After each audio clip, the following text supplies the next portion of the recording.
성부와 성자와 성령의 이름으로 너희는 자신을 위하여 보물을 하늘에 쌓아두지 마라.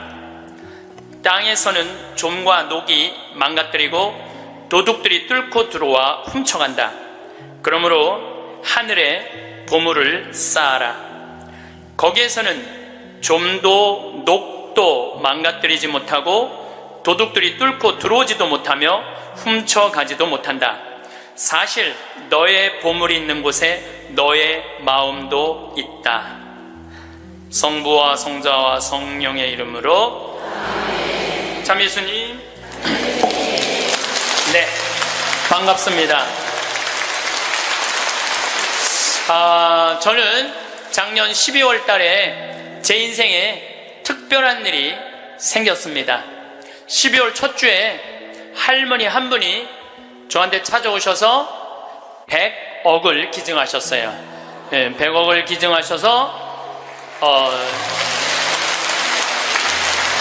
첫 주에 와서 기증하신다고 그러더니 둘째 주에 기증을 그냥 교구청에 와서 주교님한테 하셨어요. 그냥 어떤 할머니는 90살 먹은 할머니 한 분은 5년 전에 나한테 500억 기증한다는 할머니 한 분은 아직도 기증하지 않은 할머니 있어요. 예, 나중에 한다고. 예.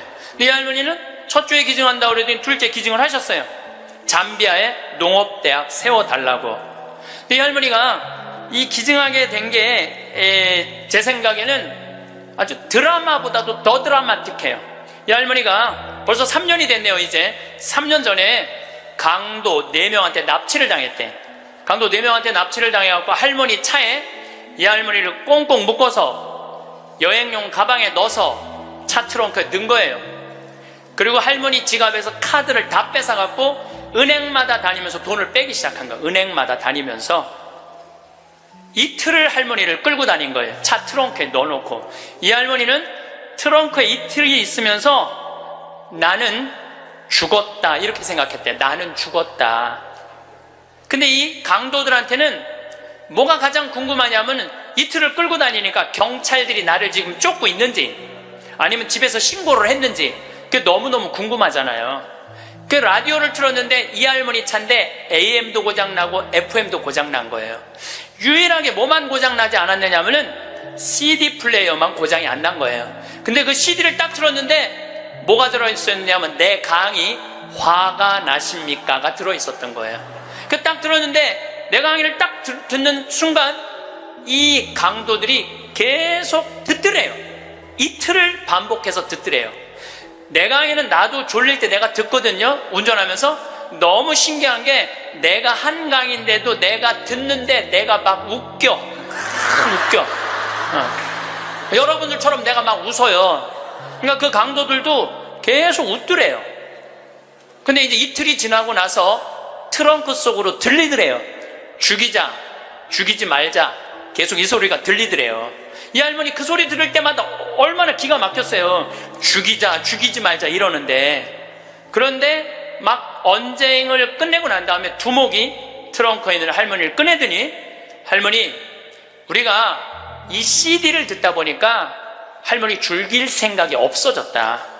할머니 풀어줄 테니까 신고만 하지 말라고. 그래서 할머니가 풀려난 거예요. 저는 내 강의를 어떤 분은 신부님 강의 너무 좋아갖고 녹음을 CD를 해갖고 1000개를 해갖고 1000개를 돌렸다는 분도 내가 만났어요. 근데 저는 지금도 공개적으로 얘기하지만 나는 내 CD에 대해서 지적 재산권 저는 요구하지 않아요. 10,000개를 복사해도 돌려도 돼. 선교용으로 얼마든지 쓰세요. 저는 그 할머니가 그 CD를 듣고 나한테 100억을 기증한 게 더 중요한 게 아니라 그 CD를 듣고 4명이 살인을 저지르지 않은 것에 대해서 훨씬 더 감사해요. 저는. 근데 이 할머니가 풀려나서 1년 동안 바깥 출입을 못했대요. 1년 동안 너무너무 무서워서. 안 그렇겠어요? 세상이 얼마나 무섭겠어요? 그런데 할아버지가 계속 할머니한테 그런 거, 당신은 신부님 때문에 살은 거라고. 이 할아버지는 작년에 돌아가셨어요. 87세, 올해 돌아가셨는데, 올해 폐암으로 돌아가셨는데 이 할아버지가 계속 할머니한테 그랬대요. 당신은 신부님 때문에 살은 거라고. 이 할머니가 정신을 차리고 보니까 나 때문에 살은 거거든. 어느 성당에 강의를 들으러 왔는데 어떤 할머니가 쉬는 시간에 나한테 와서 인사를 어떻게 한 할머니가 있었느냐면은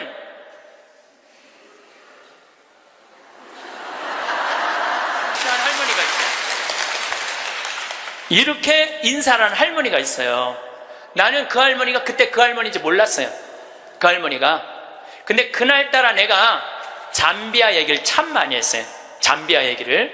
그러니까 이 할머니가 그 강의를 들으면서 내가 만약에 죽었다면 그때 그 많은 재산이 하늘로 다 없어졌을 텐데 저 신부님 때문에 살아났으니까 저 신부님이 원하는 일을 내가 해드려야 되겠다. 그리고 100억을 할아버지 빌딩 50억, 할머니 빌딩 50억 두 개를 다 해서 정리를 해갖고 교구청에 봉헌을 하신 거예요. 기가 막힌 거죠.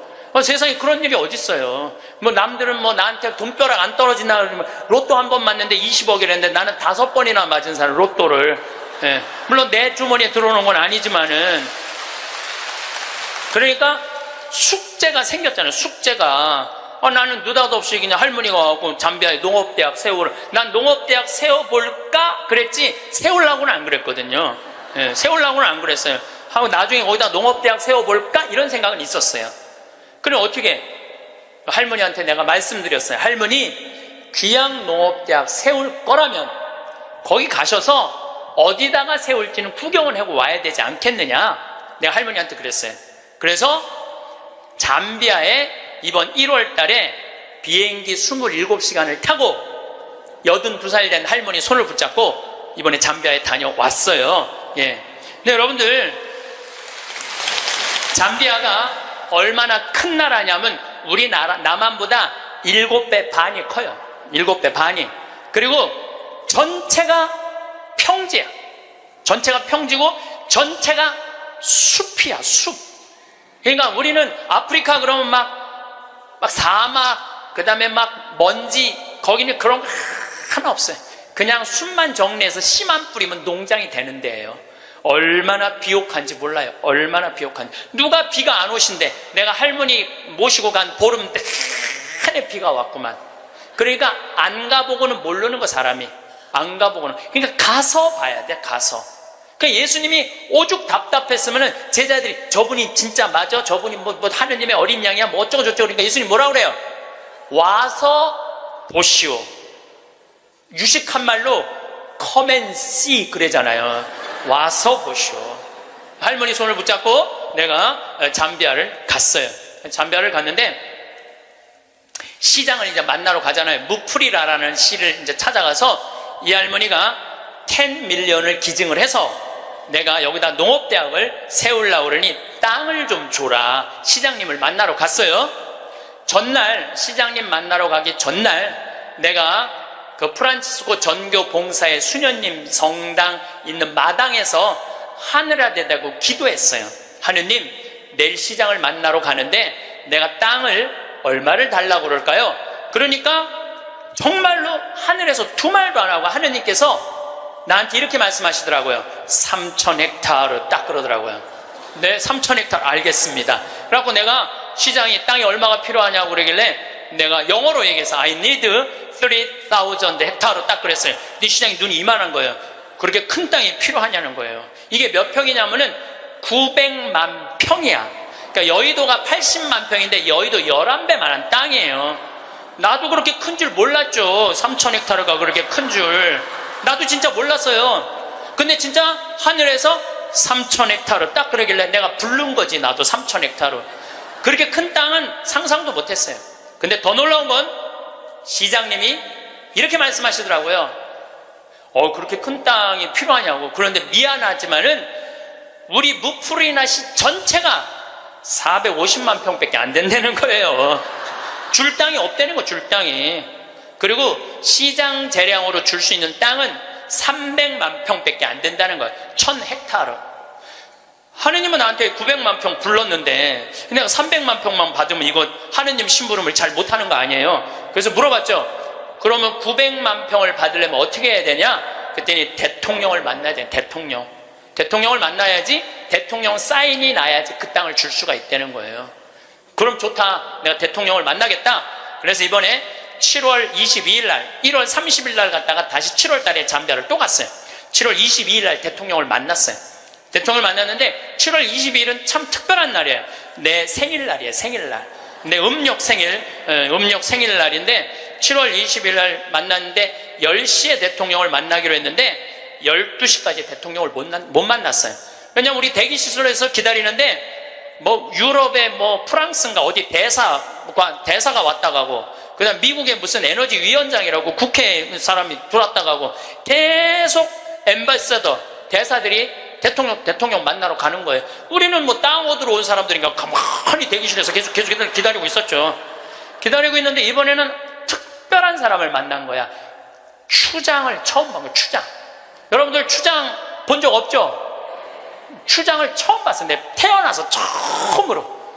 여러분들 추장님들은요 옷 벗고 안 다녀요. 우리가 잘못 알고 있는 거예요.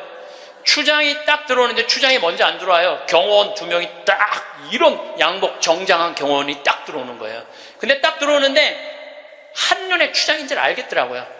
모자를 탁 쓰고 여자 추장이야. 그것도 여자 추장이 딱 들어오는데 왕이 들고 다니는 홀을 탁 들고 들어오는 거야. 내가 그 대사들이 다 왔다 한 번도 안 일어났어요. 근데 그 추장이 딱 문 열고 들어오는 순간 저절로 일어나지더라고. 저절로. 왜냐하면요 잠비아의 추장 정도면 어느 정도로 권력이 좋으냐면은 보통 추장 한 분이 가지고 있는 땅이 6억 평 정도 돼요. 부산시가 1억 4천만 평이에요. 부산시가. 그러니까 서울보다 더 큰 땅을 갖고 있는 거예요. 추장 한 분이.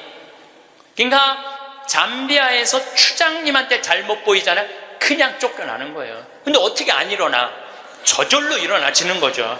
그러더니 나를 보더니 내가 로망칼라 했으니까 내 손을 나를 보더니 딱 웃으면서 땡큐. 수녀님들도 다 땡큐 하고 딱 만나러 가는 거예요. 그것도 대통령 추장님 만나고 나오면서 우리 또 나올 때 또 일어나죠. 추장님 만나고 그냥 가더라고. 2시간 동안 사실은 추장님 왔다 갔다 하고 뭐 대사관들 왔다 갔다 하는 거 구경만 한 거야. 12시가 됐을 때 경호실에서 영접실로 오라고 그러더라고요. 그래서 영접실에 들어가서 거기서 1시간을 기다려요. 1시간을. 3시간 만에 대통령이 나타난 거예요. 대통령께서 딱 들어오시는데 우리를 딱 보더니 정말로 내 귀에 영어로 그러더라고요. I owe you an apology 그러더라고요. 사과하겠다는 아주 정중한 말이에요. 그 말이 사과하고 싶다고. 그러니까 내가 그 얘기를 딱 듣고 내가 진짜로 유창한 영어로 이렇게 말했어요. 진짜 유창한 영어로 Don't worry I understand because you are president of Zambia 내가 그랬어요. 당신 잠비아 대통령이기 때문에 당신 바쁘기 때문에 내가 이해한다. 그러니까 대통령께서 막 웃으시더라고요. 그리고 이제 앉아서 제가 이런 얘기를 했어요. 나는 잠비아를 사랑한다. 왜 잠비아를 사랑하느냐 하면 잠비아는 부족 간에 분쟁이 없어요. 거기 전쟁이 없는 나라예요. 1,500만, 인구가 1,500만인데 서로 전쟁이 없어요. 그리고 전쟁만 없을 뿐더러 테러도 없어요.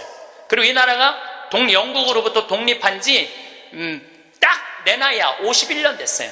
51년 됐는데 이 나라가 대통령 정권 이양이 계속 민주적으로 교체가 되는 거예요. 다 투표로. 참 특별한 아프리카의 평화로운 나라예요. 평화로운 나라예요. 그래서 나는 이 나라에는 투자를 하고 싶다. 그리고 또 할머니 한 분이 100억을 기증해서 여기다가 내가 농업대학을 세우고 싶다. 뿐만 아니라 농업대학뿐만 아니라 의대도 세우고 싶다. 의대도 세우고 싶은데 그것뿐만 아니라 환경도시를 건설하고 싶다. 저는 거기다가 환경도시를 건설하고 싶어요. 참 아름다워. 별도 너무너무 멋있고. 그래서 내가 여러분들 초대하고 싶어요. 별이라는 게 이렇게 아름다운 거구나. 그러니까 내가 땅이 좀 필요하다. 땅이 좀 많이 필요하다. 3,000 헥타르가 필요하다. 우리 대통령께서 들으시더니 수녀님들이 20년 동안 잠비아에 와서 봉사활동하고 있는 거 자기 알고 있대요. 그래서 고맙게 생각을 한다고. 그리고 자기도 에너지에 관심이 너무 많다고 중국 애들이 와갖고 구리를 다 뺏어가는 거예요. 잠비아가 구리 매장량이 세계 4위야. 세계 4위야. 그러니까 지금 중국 애들이 다 뺏어가는 거예요. 근데 뺏어가면서 그 전기를 거기 구리 캘 때 전기가 많이 들어가거든. 다 쓰는 거예요. 그런데 문제는 전기값도 안 내는 거예요. 중국 애들이. 너무너무 속상해하고 있더라고요. 그래서 내가 그때 말을 받아서 나는 중국 사람하고 다르다. 그리고 우리나라는 그 얘기도 했어. 우리나라는 다른 나라 한 번도 침략한 적 없는 나라다. 다른 나라 거 뺏어온 적이 한 번도 없는 나라다. 그런데 나는 여기다가 정말로 세계적으로 아름다운 환경도시, 프로펠러, 윈드 프로펠러, 풍력 에너지, 그 다음에 솔라 에너지, 이거 여기다가 설치하고 싶다. 바람이 굉장히 많거든요. 그 나라가 해발 1500m 있어요. 그리고 1500m의 평지니까 바람이 얼마나 많아요. 그러니까 여기다가 이 기가 막히게 평화로운 국가에 아름다운 환경도시를 건설하고 싶다. 그래서 난 3000헥타르가 필요하다. 나는 이런 말은 전부 다 한국말로 하고, 근데 내 옆에 이제 통역 교수를 데려갔죠, 내가. 김기영 교수님이라고 아주 마침 영국에서 공부를 한 교수님이에요. 영어를 너무너무 잘하시더라고요. 그래서 그 교수님이 다 통역을 해주고 대통령하고 얘기를 다 했어요. 근데 대통령이 한 40분을 얘기를 했어요. 40분을 얘기를 했는데, 이번에 사실은 평화방송에서 제 잠비아 활동을 찍으러 갔어요. 하이라이트가 뭐냐면은 대통령 만나는 거 찍는 게 하이라이트야. 그런데 내가 공식적인 외교적인 채널로 온 게 아니기 때문에 방송국은 못 들어온다는 거예요. 너무 속상하더라고요. 그걸 우리 국민들한테 보여주고 싶고 우리 교우들한테 보여주고 싶었는데, 근데 이제 거의 다 끝났는데 딱 얼굴을 돌려보니까 평화방송이 찍고 있는 거야. 그래서 나중에 어떻게 된 거냐고 물어봤더니 우리를 너무 오래 기다리게 해서 그런지 갑자기 경호실에서 들어가서 찍으라고 그랬다는 거예요. 나는 이렇게 대통령을 보고 있느냐고 앞을 못 봤거든요. 40분 동안. 집중을 해야 되잖아요. 집중. 잘 못 알아들어도 알아듣는 척하고 막 이렇게 집중을 해야 되기 때문에 앞을 못 봤어요. 다 찍었다는 거예요. 다 찍었다는 거예요. 그 잠비아 특집으로 방송을 할 거예요. 여러분 한번 보세요. 꼭 보세요. 그리고 이제 대통령께서 다 얘기가 끝나고 미안했는지 사진 찍자고 그러더라고요. 그래서 내가 딱 일어났는데, 대통령, 난 벌써 일어나는 거 끝났는데 대통령은 계속 일어나는 거야. 키가 보니까 2m야, 2m 대통령이 키가. 그래서 제가 진짜 이랬어요. 이렇게 고개를 들고 진짜 또 유창한 영어로 이렇게 얘기했어요. Too tall. 내가 그랬어. Too tall. 사진을 찍으려고 그러니까 내가 너무 키가 작으니까 안 되겠어. 그래서 내가 영어로 얘기했어요. I need lift 올리겠다. My 힐 뒤꿈치를 올리겠다.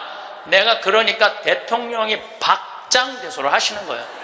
그래갖고 대통령이 한 우리 간 직원들, 이제 우리 수녀님들 다 뭐 10분하고 사진, 우리 저기 평화방송 스태프들하고도 다 찍어주셨어요. 너무너무 즐거우셨나 봐요. 그래갖고 이제 근데 이제 그 땅을 받으려면 2년을 기다려야 된대요. 왜냐하면 땅이 크기가 얼마냐, 분당 신도시 2배만 한 거니까. 우리도 신도시 하나 개발하려고 그러면 하루아침에 결정이 안 되잖아요. 그러니까 2년은 기다려야 된다고. 그리고 대통령께서도 강요회의를 통해서 나중에 땅을 드릴 수 있으면 회의로 결정되면 드리겠다고 그렇게 얘기를 했어요. 근데 내가 이제 마지막에 대통령을 정말로 많이 웃겼거든요. 나는 하느님한테 받은 특별한 은사 중에 하나가 누구도 웃길 수 있는 은사를 받았어요. 누구도 웃길 수 있는 은사를 받았어. 그리고 나는 끝나고 사실은 대통령 만나고 눕고 이러고 저러는 바람에 새벽에 갔다가 밤 12시에 와갖고 생일 밥도 못 먹었어요. 그리고 다음날 강의는 LA, 아프리카에서 LA 성령대에 강의가 있는데 그런저런 이유로 비행기를 놓쳤어요.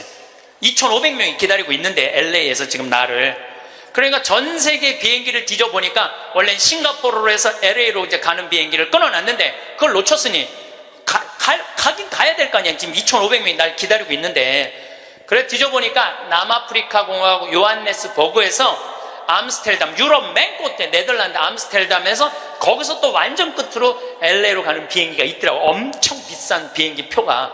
그걸 끊어서 하루 종일 걸쳐서 암스테르담에 도착을 했어요. 암스테르담에 도착을 해갖고 핸드폰을 딱 열어보니까 수녀님이 메시지를 보냈어. 신부님, 기적이 일어났다는 거예요.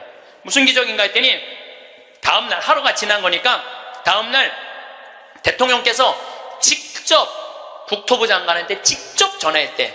직접 전화해갖고 어제 한국에서 오신 신부님 원하는 땅 3,000헥타르 장관이 책임지고. 일주일이 이제 성령대에 이제 강의가 다 끝나고 일주일이 지났는데 수녀님이 또 메시지를 보냈어. 신부님, 우리들 지금 국토부 장관 만나러 다시 서울로, 루사카로 간다는 거예요. 거기 서울까지 가는데 10시간 걸리거든요. 루사카로 간다는 거예요. 그럼 점점 일이 빨리 진행이 되는 거죠. 근데 나는 2년 기다려도 돼요. 왜냐면 나는 지금 110살까지 살 거니까 뭐 2년 못 기다려. 난 마음이 느긋했어요, 사실은. 그리고 이제 한 달 반 동안 캐나다, 미국, 엘래스카 강의 끝나고 한국으로 9월 1일 날 들어왔는데, 7월 16일 날 나가서 한국으로 9월 1일 날 들어왔는데, 내 책상에 선물이, 어떤 선물이 왔느냐면 그 3,000헥타르 측량까지 다 끝나고 지적도가 딱 온 거예요. 지적도가. 그 사이에, 한 달 반 사이에 그 땅을 다 받은 거예요. 근데 그 땅이 어떤 땅이냐면 내가 원하는 땅을 다 준 거야. 거기에 유칼립투스, 소나무 이렇게 굵은 거 어마어마하게 산림청에서 심어놓은 거 다 준 거, 그 땅. 그리고 강이 2개가 흘러요, 그 안에. 근데 수량이 굉장히 많아요, 수량이. 완전 건기인데도 요거 지금 한 칸 되는 개울 강이죠. 거기는 강이 한 칸 되는데 2m 정도 되는 물이 철철철철 흐르더라고요. 그리고 그 강 끝에 습지가 있는데 그 끝에 악어들이 굉장히 많은데 그 악어까지 다 주신 거야. 악어까지. 그래서 내가 그거를 받고 너무 행복하더라고요. 그래서 우리 수원교구 교구장인 이용훈 마티아 교구장님한테, 주교님, 제가 이러이러한 일로 잠비아에 지금 농업대학을 세우기 위해서 이제 수원교구 해외 선교 사업으로 이 농업대학을 세우고 싶은데 여기까지 진행이 됐습니다. 그랬더니 우리 교구장 주교님이 그 말을 들으시더니, 아이고, 우리 황 신부님은 그거 하려고 그러면은 150살까지는 살아야 되겠다고 40년을 연장을 시켜주시더라고요. 그런데 여러분들, 오래 사는 건 중요한 게 아니에요. 단 하루를 살더라도 사는 것처럼 살아야죠. 하루를 살더라도 사는 것처럼 살아야죠. 여러분들 80살서부터 90살까지 10년 동안 뒷방에서 이러고 살면은 그 10년이 의미가 있어요, 없어요? 의미가 없어요. 삶은요, 재미도 있고 의미도 있어야 돼요. 뒷방에 앉아갖고 재미도 없고 의미도 없으면 그건 의미가 없는 거예요. 그래서 사는 것처럼 살아라. 귀양 살라고 그러면은. 달걀 중에 유정란이 있고 무정란이 있어요. 똑같은 달걀인데 어떤 달걀은 뿅아리를 까고 어떤 달걀은 뿅아리를 못 까요. 참 그거 구분하기 어렵대요. 유정란인지 무정란인지. 똑같은 달걀인데. 근데 사람도요, 유정란이 있고요, 무정란이 있어요. 똑같이 인생을 사는데 이 사람은 무정란이야. 생명이 없는 사람이 있어. 매일 죽는다는 소리 입에 그냥 달고 다니는 사람이 있어요. 근데 어떤 사람은 유정란이 있어. 난 너무 행복해. 난 너무 감사해. 나 사는 게 너무 즐거워. 이 사람들은 유정란. 유정란하고 무정란 구분법을 알려드릴게요. 첫 번째, 저 사람이 유정란인지 무정란인지 구분하는 첫 번째 방법은 뭐냐면, 이 사람이 웃느냐 웃지 않느냐에 따라서 유정란이냐 무정란이 구분돼요. 여러분들 하루 종일 같은 모임에 다니는 친구들이 있어. 같이 밥도 먹고 여기 만나러도 가고 여기저기 구경도 다녀. 근데 다 웃는데 딱 한 사람만 남들이 웃어도, 이런 사람 있어요, 없어요? 꼭 있어요. 그 사람은 무정란이에요. 이 사람은 밥 먹는 게 즐겁지도 않고 대화하는 게 즐겁지도 않은 거야. 그 사람이 웃긴 말 해도 하나도 귀에 안 들어와. 그 사람 왜 안 웃는지 알아요? 상대방을 무시하려고 안 웃는 게 아니에요. 이 사람이 왜 안 웃느냐 하면은, 이 사람 머릿속은 이런 생각밖에 없어. 남편하고 이혼을 해봐라. 조이팔한테 1억을 투자했는데 그거 어떻게 찾아? 이러니까 웃을 수가 없는 거예요. 아들이 하나 있는데 새벽 4시까지 게임을 하고 낮 5시에 일어나. 이런 사람은 웃을 수가 없는 거예요. 이 사람은 뭐가 가득한 사람이냐면 근심 걱정이 가득한 사람이에요. 근심 걱정이 가득한 사람은 웃을 수가 없어요. 근데 여러분들이 근심한다고 단 하루라도 생명을 연장할 수 있어요? 걱정하지 말라고 예수님이 마태복음 6장에 말하잖아요. 걱정하지 말아라. 너희들은 오늘 일은 오늘로 족하다. 무엇을 먹을까, 무엇을 마실까, 무엇을 입을까 걱정하지 마세요. 그러니까 여러분들은 걱정하지 말고 그냥 웃고 사세요. 웃음은 기적의 시작입니다. 저는 차쿠아 룽가 대통령께서 마지막에 박수를 치고 웃는 모습을 보고 저분이 나 땅 주겠구나 그런 생각이 들었어요. 왜냐하면요, 웃음은 기적의 시작이에요. 웃음은 기적의 시작. 또 여러분들, 오늘 강의 들어서 사진 여러분들 안 나오는 분들 많죠? 아, 나는 왜 사진이 안 나와? 들여다봐요. 웃나? 인상 쓰고 있나? 사진 잘 나오는 비법은요, 웃는 거예요. 이빨 살짝, 이거 웃는 거예요. 그러면은요, 아무리 못생긴 사람도 참 예쁘게 나와요. 웃음은 기적의 시작이에요. 그런 사람은 유정란으로 살 수 있어요. 유정란, 무정란 두 번째 구분법은 뭐냐면은 감동하느냐, 감동하지 않느냐예요. 여러분들, 어떤 사람도 보면 뭐 맛있는 거 막, 아우, 맛있다, 정말 맛있다, 막 이렇게 좋아하는 사람 있죠? 뭐 신난다, 뭐 공연을 봐도 너무 멋있다, 이런 사람 있죠? 그런 사람이랑 같이 다니면 다닐만 해요. 네. 저는 이번에 미국 강의 중에 유타라는 곳을 여행을 했어요. 일주일 동안. 유타는 뭐냐면 여러분들 서부 영화 보면 막 쫙 빨간 돌산이 막 하늘 높이 서 있고 그런 거 있죠? 거기에 브라이어스 캐년, 그랜드 캐년, 델리킷 아치, 이런 캐년랜드, 이런 데가 있는 지역이에요. 미국에서도 가장 인기 있는 관광지예요. 거기를 일주일 동안 여행을 했는데, 나 여행을 인도한 사람이 74살 먹은 마틸다라는 친구예요. 저는 여러 차례 말씀드리지만 나는 87살까지는 친구예요. 87살까지는 친구예요. 근데 74살 먹은 마틸다라는 친구인데 4년 전에 내가 미국 강의 갔을 때 요세미티라는 공원을 나를 하루 1박 2일을 데리고 왔는데 내가 너무너무 행복해 하니까 이번에 강의 온다니까 준비를 한 거야. 나 보여주려고 3,000km가 되는 데를 3번을 답사를 한 거예요. 3,000km, 74살 먹은. 근데 이분은 부자가 아니야. 세탁소 하는 분이에요. 근데 정말 내 강의대로 사는 분이야. 돈만 생기면 여행을 가는 거예요. 나중에 안 가고 이분은 생각만 나면 지금 가는 분이야. 지금 얼마나 즐겁게 사는지 몰라. 정말로 모아놓은 거 이런 생각 없어. 그냥 쓰는 거야. 그냥 쓰다 죽자. 스주케 회장이야. 그냥 쓰다 죽자. 그냥 쓰다 죽자. 3,000km를 3번을 답사를 한 거예요. 8명이 같이 여행을 갔는데 이분은 이미 다 구경했기 때문에 더 이상 볼 게 없는 분이에요. 딱 뷰포인트, 제일 경치 좋은 자리 가서 이분은 경치를 안 보고 나를 보더라고요. 과연 내가 감동할 것이냐, 감동하지 않을 것이냐. 근데 저는 5년 전에 내가 위암 걸리고 난 다음부터 저는 매일매일 감동이에요. 이번에도 단풍을 보는데 내가 하느님한테 기도했어요. 하느님, 이 아름다운 단풍을 올해도 볼 수 있게 해주셔서 감사합니다. 올해도 볼 수 있게 해주셔서 감사합니다. 어제는 오래간만에 별이 막 떴어요. 별을 보는데 너무 이 아름다운 별을 볼 수 있게 해주셔서 감사합니다. 나는 감동이 삶의 기본인 사람이야. 네, 감동이. 네. 막 감동을 하면 막 너무너무 행복해. 그러니까 내가 그 뷰포인트에 딱 섰을 때 내 반응은 정말 이랬어요. 여기 죽인다. 여기 너무 멋있다. 좋아, 아주 좋아. 제가 맨 입만 열면은 오 마이 갓. 너무 일주일 동안 내가 계속 입에서 감동. 와, 너무 진짜 멋있었고. 이랬을 때 나하고 같이 간 7명은 자기 인생에 가장 행복했던 여행이라고 얘기를 하더라고. 여행은 어디를 가느냐가 중요한 게 아니에요. 누구와 가느냐가 중요한 거예요.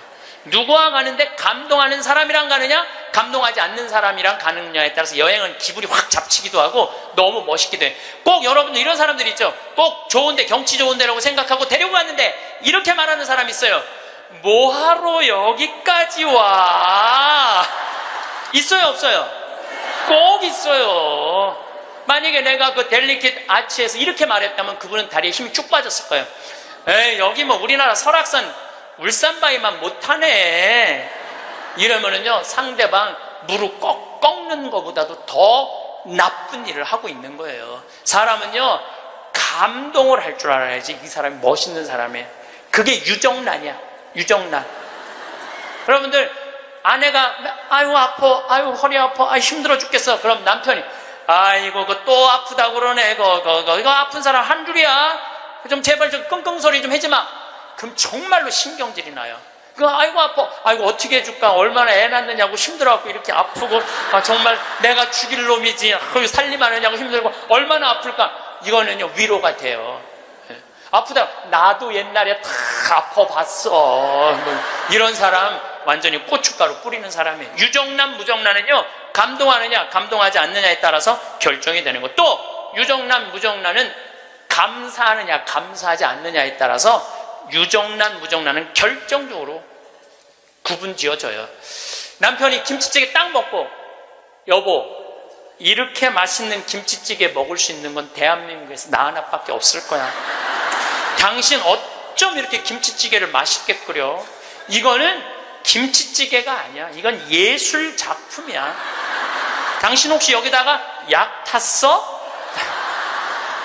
이러면은요 아내는요 음식하는 게요 예술 작품을 만드는 기분으로 만들 수 있어요. 근데 남편이 딱 김치찌개 먹고, 야 30년 동안 끓이는 김치찌개 이것밖에 못 끓이냐? 김 있어? 김 재놓은 거? 콩 간장 콩 갖고 와. 콩. 이러면은요 아내는 그 김치찌개에다가 독 타고 싶어. 독. 제가 이번에 애리조나에 갔는데 꼭 애리조나에 한 할아버지가 나 식사 대접을 하고 싶다는 거예요. 근데 어느 정도로 부자냐면 애리조나에서 최고로 돈을 많이 버는 분이래요. 애리조나 밑대기 나오고도 절대 뒤지지 않는 부자래요. 집이 4,000평 있어요. 집이 4,000평. 수영장도 있고 하여튼 들어가 보니까 대골 같더라고요. 그래갖고 꼭 만나고 싶다 그러니까, 그것도 안내하는 분들이 꼭 가자고 그러니까, 본당신부님이 가자고 그러니까, 본당신부님이 해제하는 대로 해야죠. 갔는데, 주인이 딱 나왔는데, 앞치마를 딱 두르고 나온 거야, 할아버지가. 나는 어마어마하게 부자라 그래서 럭셔리하게 하고 나올 줄 알았더니, 앞치마를 딱 두르고 나온 거예요. 그래서, 아니, 이렇게 부자라는데, 이 앞치마가 어울리지 않는다 그랬더니, 이분이 나한테 그러는 거야. 안토니오라는 분인데, 이분이 나한테, 신부님 날 이렇게 만들었다는 거예요. 무슨 소리냐? 자기는 평생 살면서 컵을 여기서 여기도 옮겨본 적이 없대요. 부인을 종부리 부르대요. 예, 자아 실현 좀 해드릴게요. 부인을 종부리 부렸대요. 근데 미국은 먼 거리를 다니기 때문에 CD를 많이 듣고 다녀요. 그래서 내 CD를 누가 고서 준 거예요. 근데 그 CD 안에 무슨 내용이 들어있느냐면은, 남자들 30년 동안 밥을 얻어 먹었으면, 양심이 있으면 설거지는 좀 해라. 30년 동안 밥 얻어 먹고 설거지도 안 하는 게 그게 사람이냐? 그런 얘기를 했어요.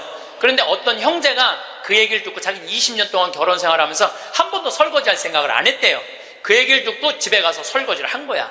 근데 아내가 밥 먹다가 갑자기 끝나고 난 다음에 남편이 설거지하러 가니까 아내가 그래도 당신 미쳤냐고, 왜 안 했던 짓을 하냐고. 근데 내가 그런 소리 들어도 하라고 그랬어요. 그때 강의 때 아내가 그러더래요. 2번 설거지하게 하지 말고 그냥 미사해설이나 가라고 그러더래요, 아내가. 근데 그 형제는 설거지를 하고 미사해설을 간 거야. 그랬는데 미사해설 하기 전에 아내가 메시지를 보냈어. 여보, 나는 당신이 한 설거지를 다시 하고 있어. 하지만 나는 20년 결혼 생활 하는 동안 오늘처럼 행복한 적은 없어. 당신이 내 일을 덜어주기 위해서 설거지를 한 그 자체로 나 너무너무 행복해. 그 메시지를 저한테 보냈어요, 형제님이. 신부님 너무 감사하다고. 그 얘기를 들으니까 그 돈 많은 회장님이 컵을 여기서도 여기 옮기지 않았던 분이 굉장히 마음이 처음으로 충격을 받았대요. 아내인데 종처럼 부린 자기가 너무 미안하더래. 그래서 그날 설거지를 했대요. 아내가 남편이 미쳤는 줄 알았대. 근데 아내가 설거지를 끝냈는데 너무너무 행복해 하더래요. 아내가 너무 행복한 모습을 보니까 청소기를 잡게 되더래요. 청소기를.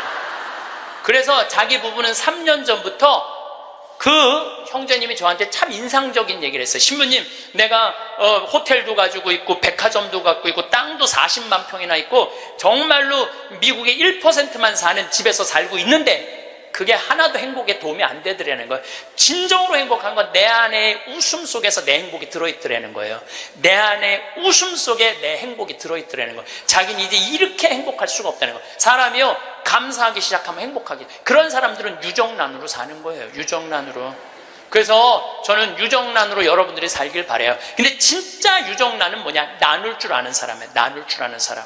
제가 3년 전에 이제 잠비아 활동 가면서 혼자 가기 멋쩍잖아요. 그래서 이제 세례준 이제 치과 의사한테 야, 나하고 같이 이 잠비아 치과가 하나도 없대더라. 가서 봉사활동 하자. 며칠 가야 되냐? 우리 한 10일 가야 된다 그랬더니 신부님 우리 10일이면 좀 부담스럽다고 차라리 한 2천만 원을 봉헌하면 안 되겠냐고. 그러길래 내가 이렇게 얘기했어요. 너 2천만 원도 봉헌하고 너도 가야 돼. 그래서 호주에 있는 우리 요한 바오로 치과 의사 계속 나한테 봉사하고 싶다 그러는 의사랑 인천에 있는 세실리아 의사 셋이 갔어요. 거기는 의사가 없으니까요. 어떻게 오느냐면 하루 전날부터 트럭을 타고 오는 거예요. 20명씩. 썩으니 막 아프니 막 이걸 하루 종일 치료를 해주면서 밤에 말씀 나누기라는데 그 의사들이 이런 얘기를 하더라고요. 신부님, 저는 치과 의사 하면서 별로 기뻤던 적이 없다는 거예요. 그런데 이번에 이 봉사활동을 하면서 내가 의술 배운 걸 잘했다는 보람을 처음으로 느낀다는 거예요. 그러니까 나누면서 자기 능력에 대한 보람을 느끼는 거예요. 그러니까 작년에 얼마나 자랑을 했는지 작년에는 6명이 따라갔어요. 6명이. 근데 그 6명 중에 정말로 열심한 의사 선생님이 있어요. 나는 사실은 열심한 사람을 좋아하지 않아요. 막 묵주기도 갑자기 50단 하자 그러고 막 무릎 꿇고 십자가를 하지 이런 사람들 좋아하지 않아요. 근데 하루에 100단씩 한대 그 의사 선생님은. 그리고 막 치과에 가보니까 이건 병원인지 성당인지 구분이 안 돼. 성모님, 예수님 온 치과에 다 있어. 근데 그 의사 선생님이 에이즈 환자 이를 빼다가 그 피 묻은 그 핀셋으로 자기 손가락을 찔러버린 거야. 저녁에 말씀 나누기 하는데 파김치가 돼 있고 약 먹고 이러니까 파김치가 돼 있잖아요. 너무너무 미안하더라고요. 그래서 내년에는 그냥 오지 말고 그냥 한 해 휴가 가고 건너뛰자. 그랬더니 세례도 안 받은 그 호성이라는 천주교 신자도 아니야. 김호성이라는 치과 의사가 나를 똑바로 쳐다보더니 이렇게 얘기하더라고요. 신부님은 내년에 오지 마세요. 우리끼리 올 테니까. 이 좋은 거를 왜 막느냐 이거야. 비행기표도 다 자기네들이 내고 가는 건데 다 자기네들 돈으로 가는 거예요. 이게요, 의미를 찾잖아요? 그럼 삶은요, 찬란해지는 거예요. 의미를 찾으면은. 그래갖고 올해는 의사 선생님들이 8명이 갔어. 내년에 데려가 달라는 의사가 4명이야, 4명, 12명. 기적은요, 억지로 만들려고 이루어지는 게 아니에요. 그냥 하느님이 이루어 주시는 거예요. 나눌 때 기적이 일어나는 거예요. 그런데 저는 거기다가 이제 농장도 20만 평 이제 꾸며줬어요. 농장도 20만 평 꾸며주고 닭장도 해갖고 1000마리 팔던 거 이제 2000마리씩 다달이 판대요. 그런데 소를 못 키우겠는 거야. 소를. 저 소만 키우면 이제 거긴 다 이제 내 꿈이 다 이루어지는데. 근데 우리 평창 군수님이 대관령 한우협회 11년 동안 조합장 하다가 군수님이 된 거야. 이게 그분하고 밥 먹을 때마다 이런 생각이 드는 거예요. 저분을 모시고 가면 소 키우는 건 해결될 텐데 군수님을 하고 있으니 모시고 갈 수가 있어야지. 그래갖고 내가 밥 먹을 때마다 속으로 이런 생각을 했어요. 다음 선거에 좀 떨어져라 이런 생각을 했어요. 근데 작년 7월 달에 지방선거를 했는데 파라과이 내가 강의 중에 지방선거 결과 발표하는 날이야. 딱 열어보니까 결과를 보니까 떨어졌어. 그래서 내가 축하한다고 메시지 보냈어요. 축하한다고. 그리고 이번 할머니 모시고 갈 때 같이 가자고. 모시고 딱 갔는데 내가 옥수수를 4만 평을 심어놨거든요. 그걸 보더니 이 군수님이 그러더라고요. 신부님 걱정하지 말라는 거예요. 이거 사일리지 하면 된다는 거, 소사료로 만들면 된다는 거예요. 그래서 이거 해달라고 그랬더니 3번을 가셨어. 잠비아를 싹 해갖고 소를 먹이는데 소들이 너무너무 잘 먹는 거예요. 그걸 하려면 1억이 드는데 300만 원으로 1억을 만들어낸 거야. 그러니까 능력 있는 사람들이 필요한 거예요. 그래서 이번 여름에 내가 꼭 소를 한 마리씩 잡거든요. 수녀님한테 소 한 마리 내놓으라고 그러니까 $1000를 주고 내가 달라고 그러거든요. 안 된다는 거예요. 소를 내가 32마리를 사줬는데 신부님 황소가 한 마리, 암소가 32마리인데 안 된다는 거예요. 한 마리도 못 내놓는다는 거예요. 왜 못 내놓느냐고 하니까 32마리 암소가 전부 다 애를 가졌다는 거예요. 애를. 그래서 못 내놓는다는 거예요. 그래서 내년에는 소가 500마리까지 늘릴 수 있다는 거예요. 1000마리까지 키울 수 있는 1000마리까지. 근데 이 군수님이 저한테 이런 얘기해요. 신부님 너무 감사하다는 거예요. 뭐가 감사하냐 그러니까 보통 우리 선거 떨어지면은 아들은 감옥에 가고 부인은 이혼하자고 자기 목맬 생각 한다는 거예요. 그런데 떨어졌을 때 축하한다고 메시지 보낸 건 신부님 하나라는 거예요. 그런데 여기 막상 와서 보니 너무 좋다는 거예요. 너무너무. 자기 인생의 의미가 생긴다는 거예요. 좀 너무너무 신난다는 거예요. 이번에 또 캐나다에 가니까 다니엘이라는 73살 먹은 할아버지가 회사가 3개나 있어. 설계 회사가. 당신도 참여하고 싶다고. 헬스장에 지금 다닌다는 거예요. 자기는 도시 설계팀이 있어서 신부님 거기 세계 최고의 환경도시를 세워줄 수 있다는 거야. 이분이 누구냐면 요한 바오로 2세 교황님이 캐나다에 방문했을 때 제대를 설계하신 분이야. 얼마나 능력 있는 분인지 몰라요. 또 한국에는 김원이라는 건축가가 있어요. 독립기념관 세우신 우리 이제 은퇴하셨는데 여기 해화동에 큰 빌딩 있죠.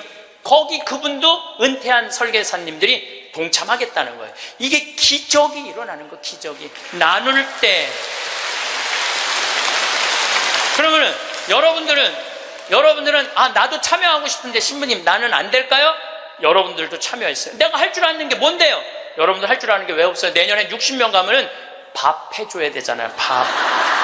근데 이번에 60부터 64살 되신 분 4분이 따라갔어요. 아줌마들이 애들 밥 해주려고 농장 꾸미는데 이분들이 나한테 한 얘기가 그 얘기예요. 신부님, 내가 60평생을 살면서 이렇게 찬란한 인생이 처음이라는 거예요. 찬란한 인생이.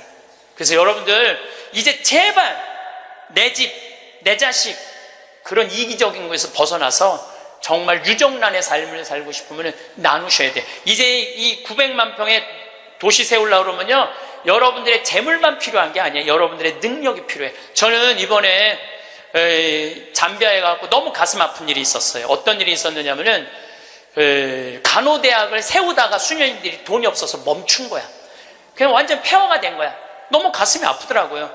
그런데 내가 가만히 보니까 나는 책이 정말 많이 팔리더라고. 사는 맛, 사는 뭐, 요즘 또 왜 우리는 통하지 않을까. 또 이번에 이제 촌놈 신부 유럽 여행기 인세가 너무너무 많은 거야. 그래서 내가 수님한테 전화했어요. 수녀님, 내가 간호대학 세워주겠다고.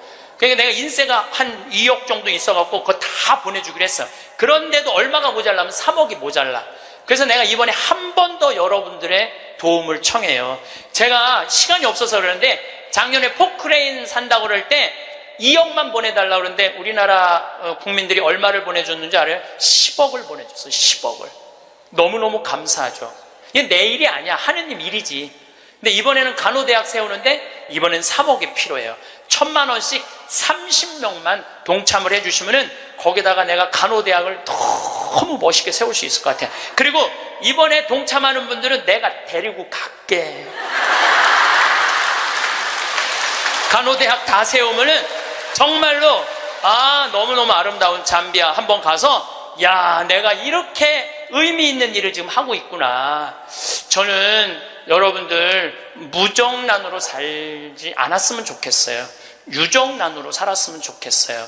마지막 삶과 함께 결론을 좀 말씀드리고 싶어요. 레오나르도 다빈치가 모나리자를 하루아침에 그렸겠어요?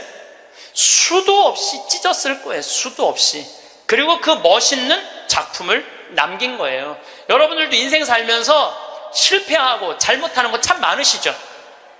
그렇지만은 여러분들이 끊임없이 완성을 향해서 나가면은 여러분들 마지막에는 레오나르도 다빈치처럼 멋있는 인생의 유정란을 남기고 가실 수 있으실 겁니다. 감사합니다.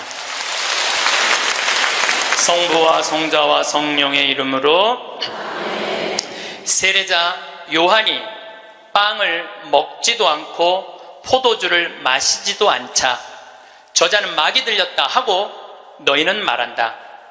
그런데 사람의 아들이 와서 먹고 마시자 보라 저자는 먹보요 술꾼이며 세리와 죄인들의 친구다 하고 너희는 말한다. 그러나 지혜의 자녀가 옳다는 것을 지혜의 모든 자녀가 드러냈다. 예수님, 당신은 우리 인간을 얼마나 사랑하시는지 당신 삶으로 보여주셨습니다. 당신이 그 깊고 뜨거운 사랑을 우리 모든 교우들이 느끼고 당신을 더 사랑하고 이번 대림 시기에 당신을 더 애절한 마음으로 기다릴 수 있는 그런 유정란 같은 당신의 아들, 딸들 될 수 있도록 성령의 은총 내려주소서. 영광이 성부와 성자와 성령께, 성부와 성자와 성령의 이름으로. 감사합니다. 성공한 사람들을 보면 크게 두 부류로 나뉘는 걸 알 수 있습니다. 하나는 자신이 성공했다고 여기저기 떠벌리고 다니는 사람들, 그리고 또 하나는 조용히 아무 말 없이 자기 삶을 사는 사람들입니다. 우리는 흔히 성공을 하면 자연스럽게 자랑하고 싶어질 거라고 생각하죠. 좋은 차를 사고 비싼 시계를 차고 SNS에 멋진 사진을 올리고 싶을 겁니다. 왜냐하면 그렇게 하면 남들이 나를 더 인정해 줄 거라고 믿으니까요. 하지만 현실은 그렇지 않습니다. 오히려 진짜 성공한 사람들은 그렇게 행동하지 않습니다. 왜냐하면 보여줄 필요가 없기 때문입니다. 돈이 많다고 높은 자리에 있다고 유명하다고 해서 굳이 그걸 드러낼 필요는 없습니다. 그걸 아는 사람들은 이미 알고 있고 모르는 사람들은 알 필요가 없죠. 그런데도 굳이나 성공했다고 떠드는 사람들이 있습니다. 그런 사람들은 왜 그럴까요? 간단합니다. 그 사람들은 사실 그렇게까지 성공한 게 아니기 때문입니다. 우리는 종종 SNS에서 성공한 사람들을 봅니다. 해외여행을 가고 고급 레스토랑에서 밥을 먹고 멋진 차를 타고 다니는 모습? 그런데 가만히 보면 그런 걸 보여주는 사람들은 언제나 뭔가를 팔고 있습니다. 강의를 팔든 자기 브랜드를 홍보하든 아니면 단순히 자기 자존감을 유지하려고 하든 간에 결국 목적이 있는 거죠. 진짜 부자들은 그렇게 하지 않습니다. 오히려 조용히 아무도 모르게 자기 일을 합니다. 왜냐하면 자랑해서 얻을 게 없기 때문입니다. 오히려 괜히 잘난 척했다가 사람들에게 이용당하거나 시기와 질투를 받거나 쓸데없는 오해를 사는 게 더 피곤합니다. 이건 단순한 돈 이야기가 아닙니다. 사회적인 성공을 이룬 사람들도 마찬가지입니다. 진짜 실력 있는 사람들은 자기 실력을 굳이 떠벌리지 않습니다. 왜냐하면 그럴 필요가 없으니까요.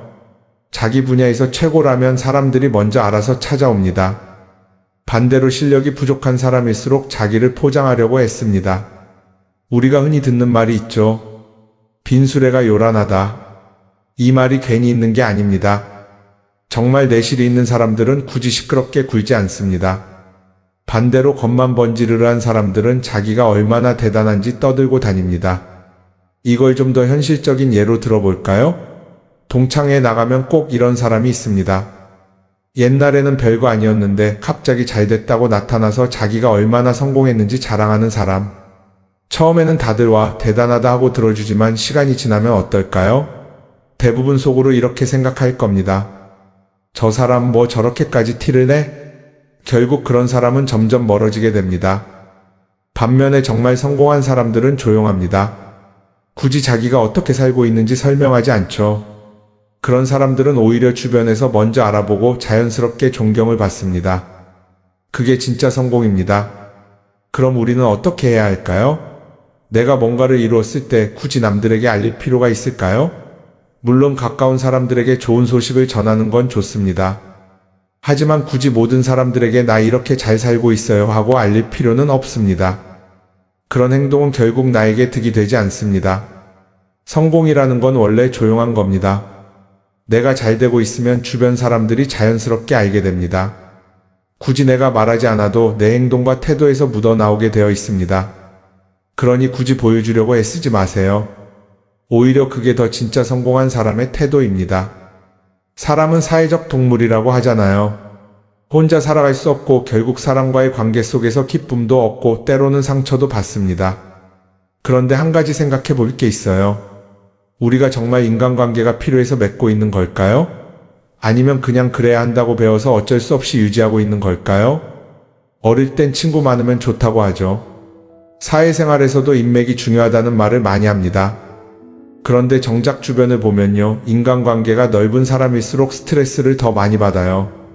전화벨이 울릴 때마다 이번엔 또 무슨 부탁일까 싶고 단체 채팅방에서 메시지가 올 때마다 이걸 또 어떻게 대답해야 하나 고민하죠. 관계가 많아질수록 책임과 피로도 함께 늘어나는 겁니다. 어떤 사람들은 인간관계를 줄이면 외롭지 않겠냐고 해요. 그런데 가만히 생각해보면 진짜 외로움을 느끼는 순간이 언제인지 아세요? 오히려 불필요한 인간관계 속에 있을 때입니다. 같이 밥을 먹고 얘기를 나누는데도 뭔가 허전하고 대화가 컥 돌고 속마음을 나누지도 못할 때, 그럴 때 우리가 더 외롭다고 느끼죠. 그렇다고 당장 인간관계를 다 끊어버릴 순 없겠죠. 하지만 적어도 내가 정말 소중하게 여겨야 할 관계와 그냥 관성적으로 유지하는 관계는 구분할 필요가 있습니다. 예를 들어 매번 나한테 부탁만 하고 정작 내가 어려울 땐 연락 한 번 없는 사람, 내가 실수하면 뒷담화를 하면서 내 앞에서는 웃는 사람, 이런 관계를 굳이 계속 이어갈 이유가 있을까요? 가끔은 이런 경험도 있을 거예요. 우연히 어떤 사람과 친해졌는데 만난 지 얼마 되지도 않았는데 너무 많은 걸 털어놓는 사람들 있죠. 자기 속사정부터 가족 문제, 직장 고민까지 쏟아내는 사람들. 이런 경우 두 가지의 가능성이 큽니다. 하나는 그냥 감정적으로 의존할 사람이 필요해서일 수도 있고, 또 하나는 내가 믿을 만한 사람인지 떠보는 걸 수도 있어요. 어떤 경우든 이런 관계는 오래가기 어렵습니다. 사실 친밀함이라는 건 시간이 필요한 법이에요. 적당한 거리를 두고 천천히 서로를 알아가야 하는데 초반부터 급격하게 가까워진 관계는 쉽게 무너지는 경우가 많습니다.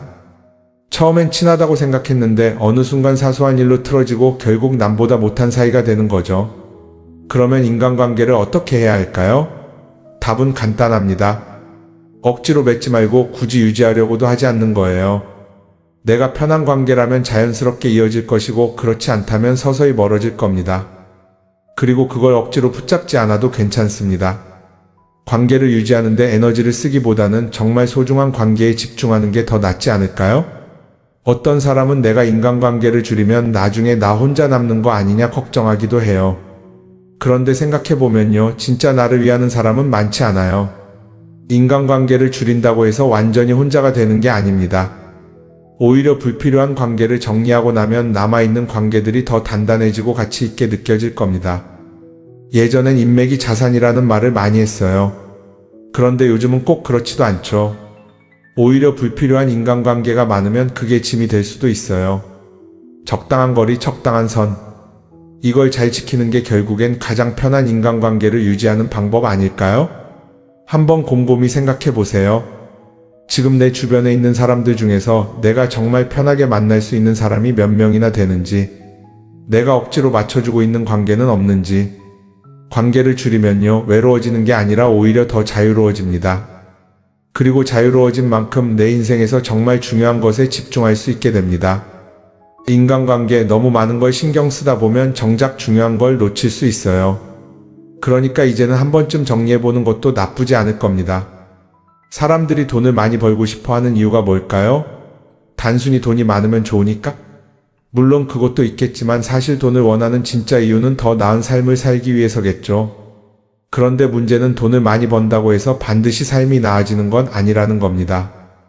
오히려 더 많이 벌수록 더 많이 쓰게 되는 경우가 많아요. 가끔 이런 생각 해본 적 없으세요?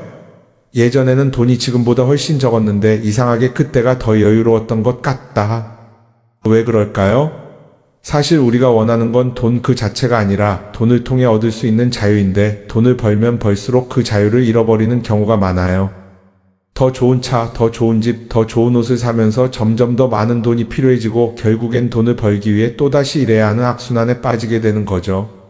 한번 생각해 봅시다. 우리가 정말 필요해서 뭔가를 사는 경우가 얼마나 될까요?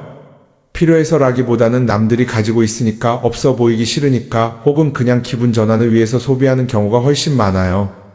그리고 그런 소비를 할 때마다 스스로 이렇게 합리화를 하죠. 이 정도는 나를 위한 투자야. 그런데 가만히 보면 그 소비가 진짜 나를 위한 소비인지 아니면 그냥 사회가 만든 기준에 끌려가고 있는 건지 헷갈릴 때가 많습니다.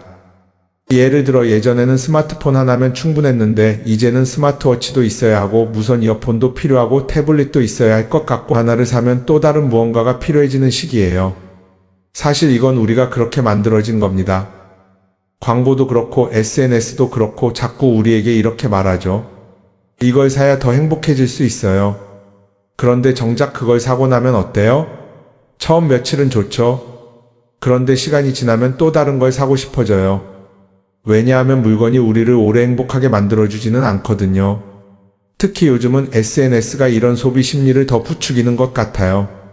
예전에는 친구들끼리 만나서 나 새로 샀어 하고 자랑하는 게 전부였는데 이제는 SNS에 올리면서 전 세계 사람들에게 보여주잖아요. 그러다 보니까 남들도 다 뭔가를 사서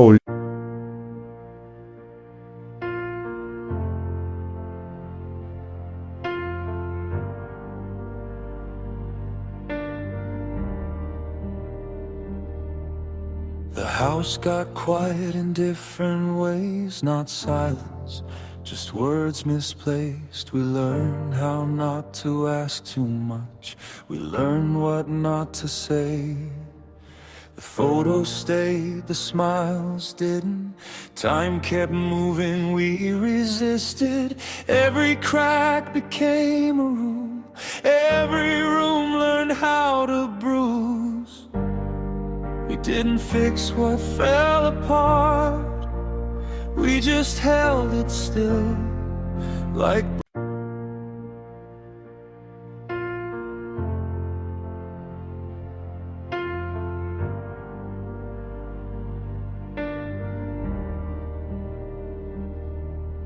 the house got quiet in different ways, not silence, just words misplaced. We learn how not to ask too much, we learn what not to say.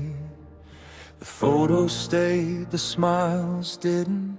Time kept moving, we resisted. Every crack became a room, every room learned how to bruise. We didn't fix what fell apart, we just held it still, like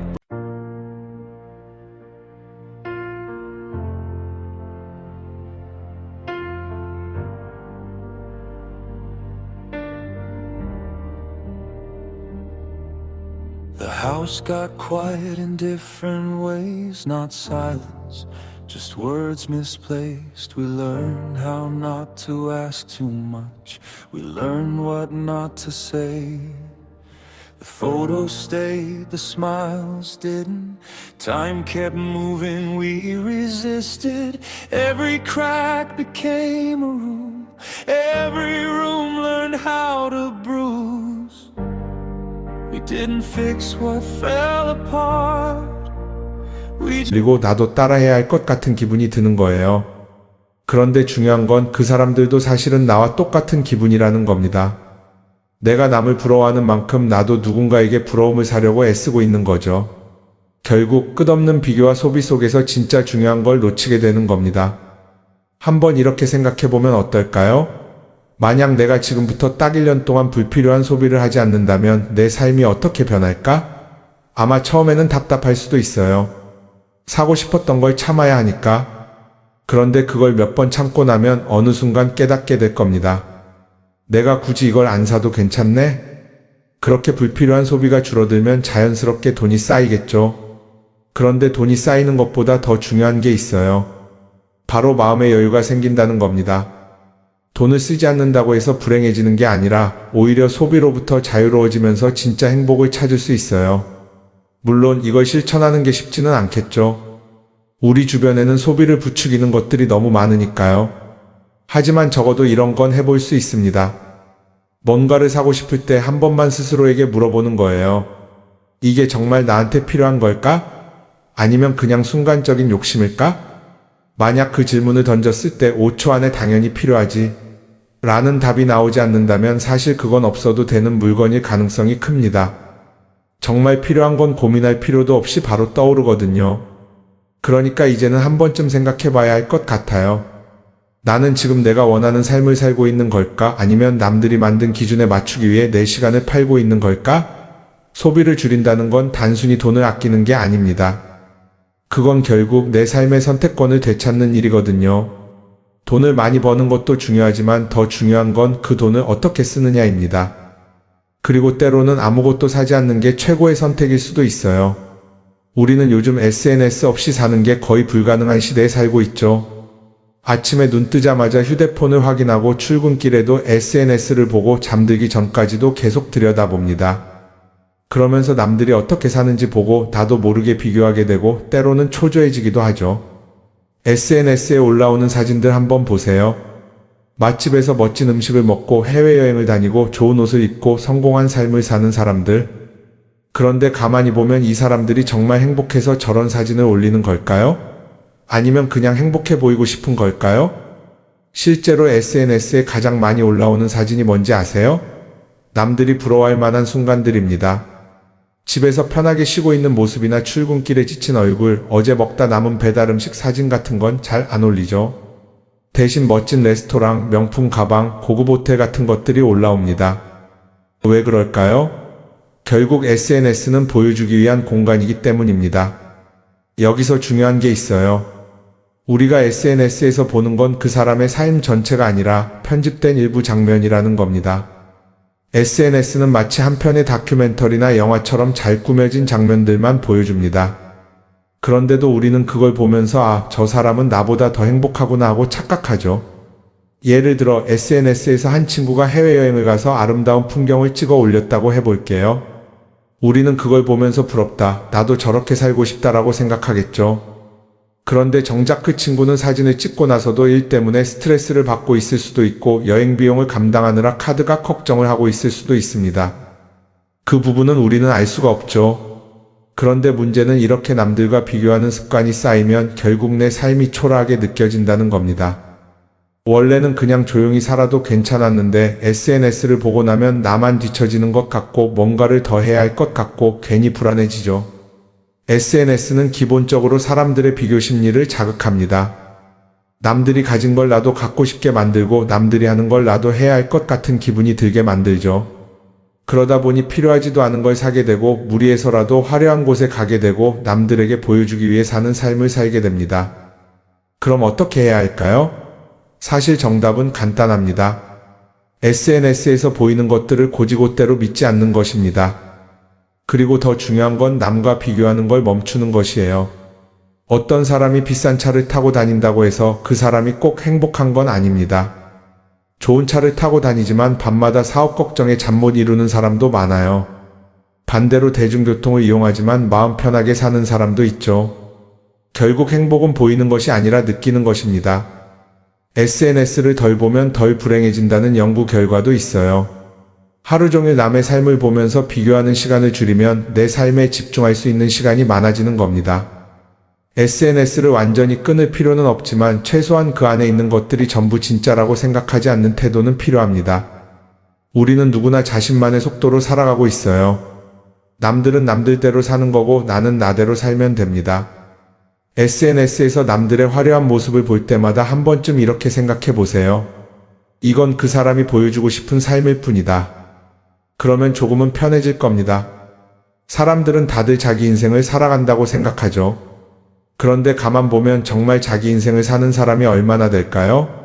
많은 사람들이 사실은 남이 만들어 놓은 기준에 맞춰서 살고 있어요. 좋은 대학, 좋은 직장, 좋은 차, 좋은 집. 다들 이런 걸 목표로 삼지만 정작 내가 원하는 삶이 뭔지 깊이 생각해 본 적이 없는 경우가 많아요. 이건 어릴 때부터 교육받아온 방식과도 관련이 있어요. 우리는 어릴 때부터 이렇게 살아야 한다는 틀 안에서 자라죠. 공부 열심히 해서 좋은 성적을 받아야 하고 좋은 직장을 가져야 하고 결혼도 적당한 때에 해야 하고 마치 인생이 정해진 수순이라도 있는 것처럼요. 그러다 보니 나 스스로 정말 원하는 걸 고민하기보다는 그냥 남들이 정해놓은 목표를 따라가게 돼요. 그런데 이렇게 남의 기준에 맞춰서 살다 보면 어느 순간 공허함을 느끼게 됩니다. 이게 정말 내가 원했던 삶인가? 하는 의문이 들 때가 오죠. 어릴 땐 성적이 목표였고 사회에 나와서는 연봉이 목표였고 결혼하고 나서는 아이 교육이 목표였는데 그 목표를 이루고 나면 허무한 거예요. 계속 뭔가를 이루긴 했는데 정작 나는 어디에 있는지 모르겠는 거죠.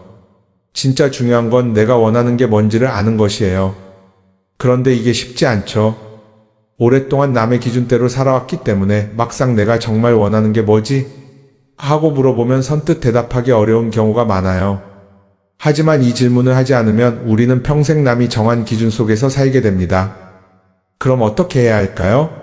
첫 번째로 필요한 건 내가 왜 이런 생각을 하게 됐는지 스스로 점검하는 거예요. 예를 들어 내가 비싼 차를 사고 싶다고 생각한다면 그게 정말 내 필요 때문인지 아니면 남들에게 잘 보이기 위해서인지 한번 따져봐야 해요. 만약 남들이 나를 어떻게 볼까 하는 게 더 중요하다면 그건 내 기준이 아니라 사회가 만들어 놓은 기준일 가능성이 큽니다. 두 번째는 다른 사람의 의견에 휘둘리지 않는 연습을 하는 거예요. 우리는 살아가면서 끊임없이 남들의 평가를 받죠. 그 나이에 그런 걸 시작한다고? 지금 그게 가능하겠어? 이런 말들이 우리를 흔들어 놓습니다. 그런데 그런 말에 신경 쓰다 보면 결국 아무것도 하지 못하게 돼요. 중요한 건 남들이 뭐라고 하든 내가 결정하는 거예요. 물론 남의 조언을 들을 수도 있고 참고할 수도 있죠. 하지만 최종 결정은 항상 내 몫이어야 합니다. 내가 결정하고 내가 책임지는 거. 그렇게 해야 내 삶을 온전히 내 것으로 만들 수 있어요. 세 번째는 내가 한 선택에 책임지는 자세를 가지는 거예요. 많은 사람들이 무언가를 선택하고 나서도 후회하죠. 괜히 이걸 했나? 이 선택이 잘못된 건 아닐까?